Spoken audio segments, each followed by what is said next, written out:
Good morning, gastronomes and vampires. My day starts with coffee.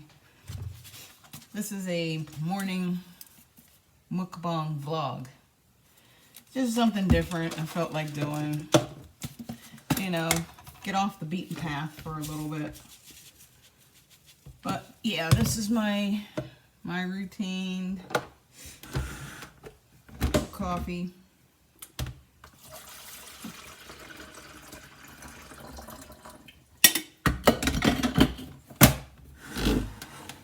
Let it brew while I'm getting breakfast together. Today we're having bacon, eggs, and grits. This is my favorite bacon in the whole world, Wright's. But when I went to get some the other day, they didn't have any, so I picked up this Black Label Hormel. It was okay. It was decent. If I had to get it again, I would. But as long as I can get Wright's, that's what it's going to be. But today I'm going to finish up the Hormel since it's open and I'm ready to get rid of it.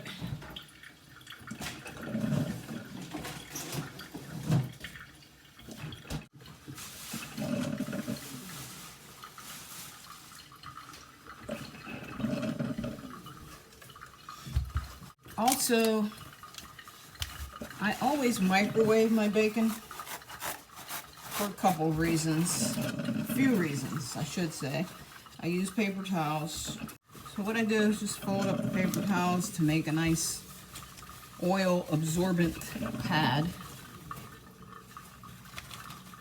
Grease absorbent pad, I should say. It's like that. Then I put my bacon on it. So one of the reasons why I like the microwave bacon is because you can do it this way and it absorbs the grease.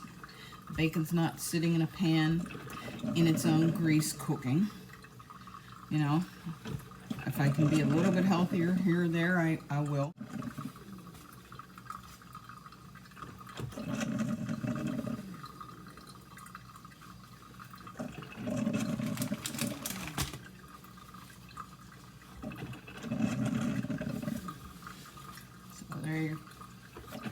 And then I just fold it over and I put it in the microwave.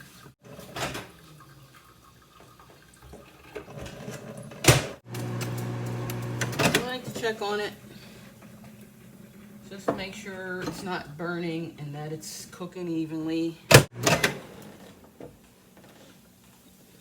So there it is. Hot. Bacon's all done. You can see it's absorbed all the grease, most of the grease, like 85% of it, I should say, and it's very crispy. That's the other reason I like microwave bacon. And for the grits, I have my water in the bowl already, and I know just by sight how many grits I need in there. 3 tablespoons, 4 tablespoons. I salt them.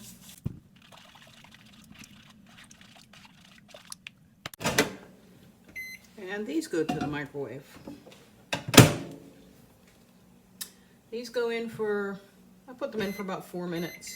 While the grits are cooking, I get my eggs ready.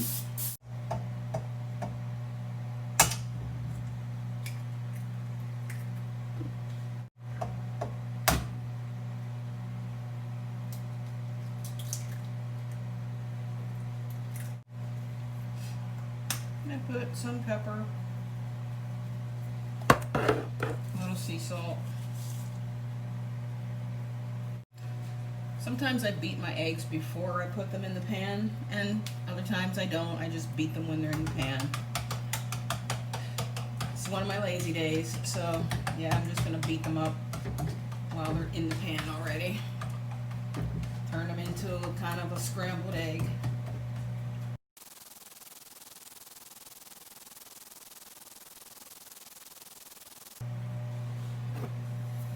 myself a little coffee because it is ready.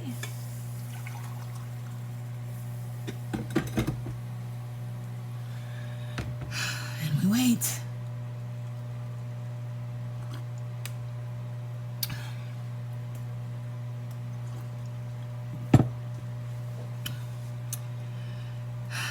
Oh, one other thing I really like are these bread thins. Very thin pieces of bread. And I like jelly on them with my grits, bacon, and eggs.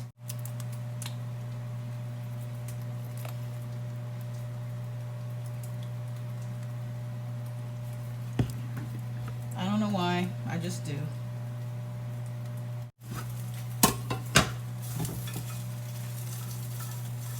Egg is all done.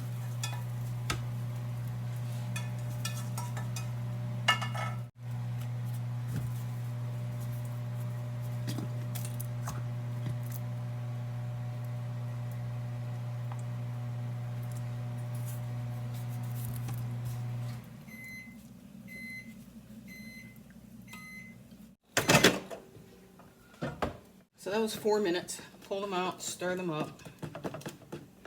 Get some of the lumps out. It's kind of hot. I'm going to show it to you. So I'm going to put them back in for about another 30 seconds or so. Okay. They should be perfect now. Perfect. Give another quick little stir with it. The bacon is nice and crispy. Listen to that.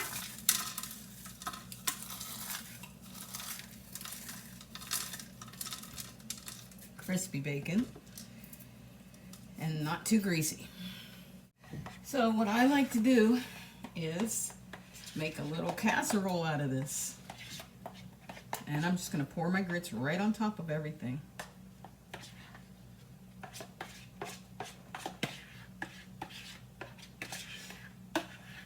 Then I slather them with butter, because grits without butter is nothing.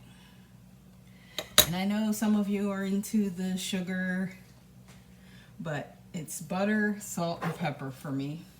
And I already put the salt in the water, so it's just going to be add a little pepper. And I'm going to get my bread and jelly and my coffee. My fork, can't forget that. Let me mix it up for you so you can see exactly how I do it.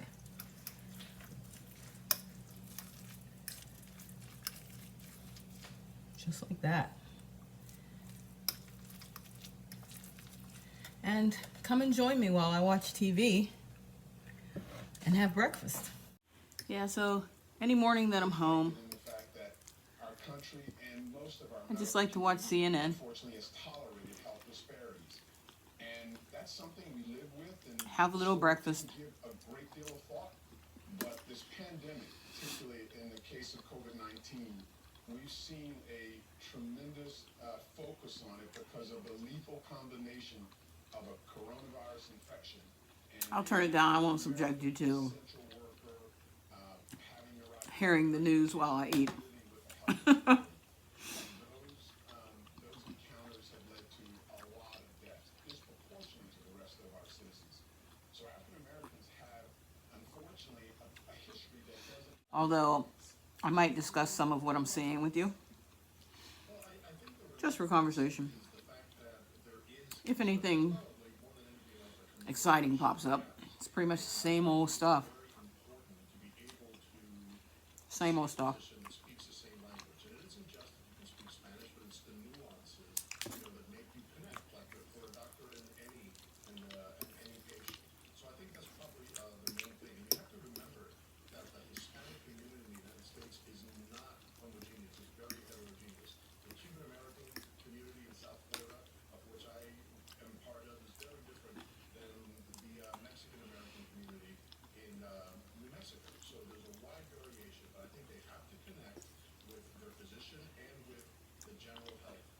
But this is me in my element. This is what I do.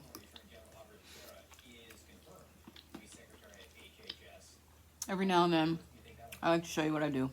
I actually think that would make a huge difference. I think the layperson may not always connect with that. I think if you have the Secretary of HHS doing public service announcements and throwing in a few words of Spanish or doing it in Spanish, I think that is invaluable in making that connection and increasing the trust value between the Hispanic public in the United States and the ability and the probability that they are going to get vaccinated. Dr. Rivers, for almost every demographic, we have seen vaccine hesitancy go up just since May. So as the vaccine gets closer, fewer people feel comfortable getting it. And in some ways, that's totally understandable. This is a new vaccine. This is a new virus. We're all learning about it on the fly. Nobody wants to be a guinea pig. So what do you say? What words do you use to convince patients that this will be okay and safe? Well, I agree with the comments made that communication from trusted voices is imperative. I think our communities need to hear from their leaders, their pastors, their physicians. You know, I think as Americans, we gamble on everything anyway. Now, that doesn't have to be exclusively that, but that's fundamental. We are always taking gambles on something. I think also what you do You have know, to say is to remind on something. particularly the citizens of color Just of the sometimes even to jump in your car and run to the store is a gamble because you don't know what's going to happen. So I'm looking at this vaccine as that. that data because we transitioned from a period of time where in It's the a gamble. when this first started, it was thought that it couldn't be even infected I believe it's probably safe, you know. virus. We quickly transitioned to And I am that was far from the truth. And then when we a healthcare worker and I'm probably going to have to take it, but communication from trusted I'm not really worried. I'm not worried about it. outcomes that are clearly going on. The data says 71% of African Americans will know someone who's affected, who's had a bad outcome or death. I'm probably pretty down on the totem pole though because Encourage them around the data. I'm not really considered a frontline worker. Vaccine developed is not because of shortcuts. It's because next I generation work in a pharmacy, so techniques that have allowed us to do that immediately after the virus was sequenced, and then the time I'm not really ever face to face with 2 to 3 years to get patients. people enrolled. Well, with this pandemic, it took 2 to 3 months. So no shortcuts have been taken. We obviously would love to have The most I do is but we won't have that. But the data that we see from the public dispense the COVID medication. That's the bottom line. and both the Moderna and the I dispense it. took some effort. Never really see the people that are getting it. African American, there's over 20% So as far as healthcare goes, I'm pretty far down on the line, I would say. But nonetheless, I'm probably going to have to get it because of being in the health field. Because there is that minuscule chance that I could run into a patient. It's possible that I would have to deliver a drug to a patient in the hospital. I might have to deliver it, but it would be a rare occasion. I could hear Merry Christmas, and then another little kid said, Happy New Year. I said, oh my God, is that true? I mean, that's the sound. So first of all, this is the good stuff just for the accent. You get the stuff for accent. That is some good stuff, Duxbury right there. She enjoys the festive glow around her home. The loves that made another family happy. It was just wonderful because what we're all going through, and I thought this kindness in this world. I mean, if I can share this story and make some people smile, that would be wonderful for the holidays. You are sharing it, Joan. Look at this. That's not the good stuff. Look at this stuff. No, look, that's awesome. Who's on Dave with our This is so good mixed together, I'm telling you. Is that right?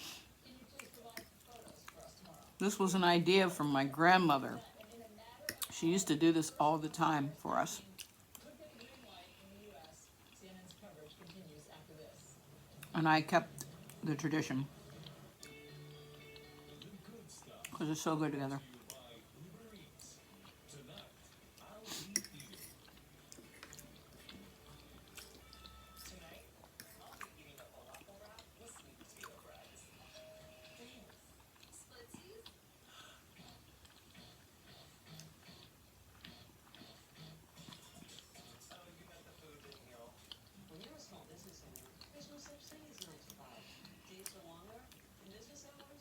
I like funny commercials. My business, I looked for a solution that fit into my busy schedule. Short payroll, running payroll easy, and its US-based customer service is there for me when I have questions, after hours, and even Saturdays. Visit shortpayroll.com for a 1-month free trial because small business is our business. The day after chemo might mean a trip back to the doctor's office, just for a shot. But why go back there when you can stay home?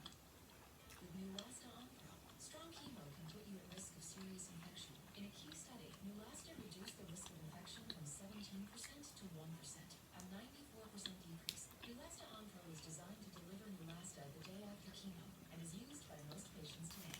Neulasta is for certain cancer patients receiving strong chemotherapy. Do not take Neulasta if you're allergic to it or mutagen, filgrastim. An incomplete dose can increase infection risk. Ruptured spleen, sometimes fatal, as well as serious lung problems, allergic reactions, kidney injuries, and capillary leak syndrome have occurred. I'm trying to find something we can afford. If I had a cameraman, I'd let you guys follow me around all day. $500,000 policy for only $29 a month.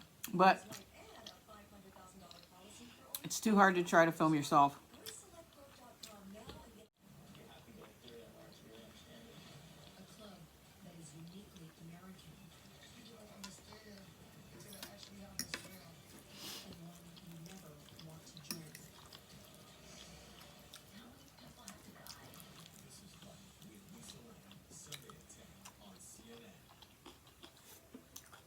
Do you have $10,000 or more in credit card debt? Maxed out on your credit cards? Constantly worried about how you're going to make your monthly payments? If so, we have an urgent message for you. Freedom Debt Relief can help you lower your monthly payments, reduce how much you owe, and help you get out of debt in as little as 24 to 48 months. Do not spend another minute stressing over how to pay your credit card bills. To find out how much you could save, go to freedomdebtrelief.com. Take back control of their life. After a year, my first credit card was paid off. Then the second, then the third. And I thought, oh my God, this is gonna work. The bigger your debt, the more money you could save. For free information, call now. 1-800-486-2511. That's 1-800-486-2511 or go to freedomdebtrelief.com. Join Anderson Cooper and Kelly Ripa for CNN Heroes, Sunday at 8.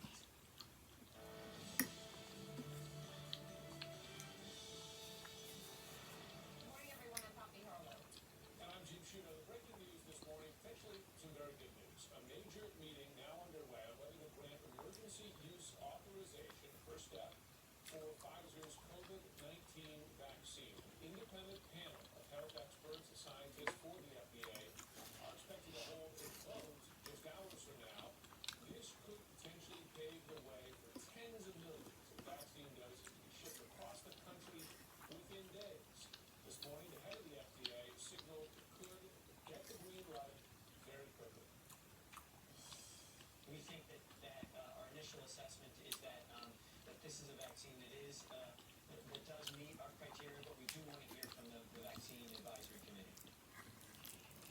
This is a critical meeting at a critical time in this pandemic. Here's where we sit. Sadly, this morning, the United States just saw its deadliest day so far. More than 3,100 Americans died from COVID yesterday. Hospitalizations are at an all-time high across the nation. This is so scary, guys. Not even yet seen the full impact of This is so scary. Thanksgiving holiday. Before we get to all of that, let's begin with our Dr. Sanjay Gupta, who has a closer look at today's pivotal FDA advisory meeting. It was the shot. I'm not mingling. 9-year-old Margaret Keenan, Mm-mm. the first woman in the United Kingdom in the world Not yet. to receive an authorized COVID-19 vaccine. It had been 286 days since the first patient in the United States died. Now finally, a signal of hope. Pfizer and BioNTech have submitted Up until now, the only real information about how well the vaccines are working is coming from the companies themselves. 90% is a game changer. But the world is now watching as this vaccine is being rolled out in real time, with all the excitement, but also the concerns.